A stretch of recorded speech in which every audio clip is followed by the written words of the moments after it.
Detransitioning, stopping or reversing a gender transition, is a hot topic right now.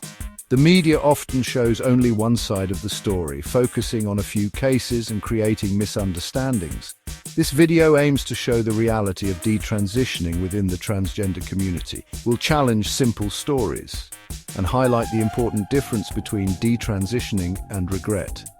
Being transgender is very personal. It's about matching how you feel inside with how you look outside. Transitioning is something some transgender people do to ease gender dysphoria, the discomfort from a mismatch between their assigned sex and gender identity. Detransitioning, while less common, is an equally okay path. Sadly, talks about detransitioning are often full of wrong information. Exaggerated stories and biased reporting create fear and misunderstanding. This hurts not only transgender people who detransition, but also fuels prejudice against the whole transgender community. By looking at research and real stories, we can understand detransitioning better.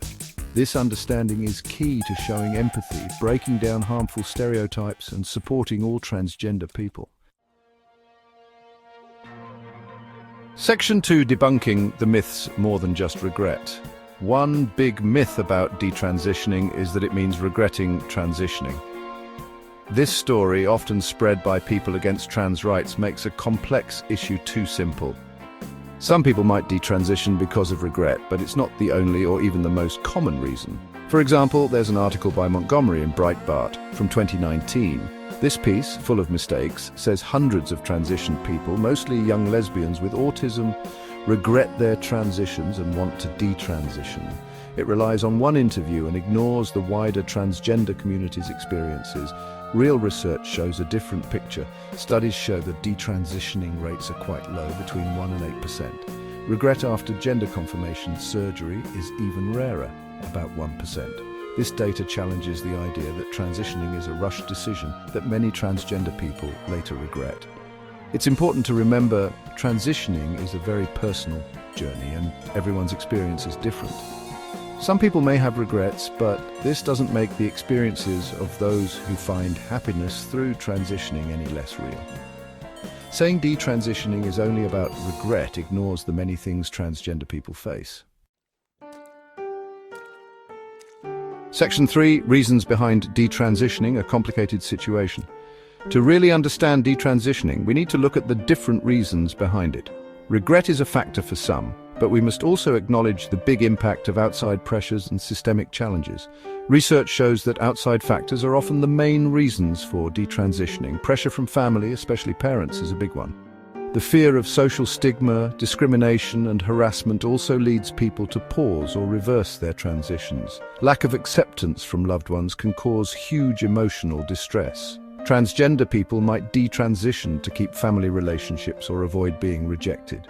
Societal transphobia can also mean job discrimination, housing problems, or even violence. These pressures can make it really hard for transgender people to live as their true selves, leading some to detransition to protect themselves. Also, systemic barriers in healthcare, education, and law make things even harder. Access to hormones, surgery, and mental health support can be limited. Discrimination at work and lack of legal recognition can lead to money problems and social exclusion. Section 4: Towards responsible representation, the media's responsibility. The media has a big influence on how the public sees transgender issues, including detransitioning. It's really important that media outlets are responsible and thoughtful when reporting on these sensitive topics. First, it's key to move away from sensational stories that focus on single cases and present detransitioning as a huge trend.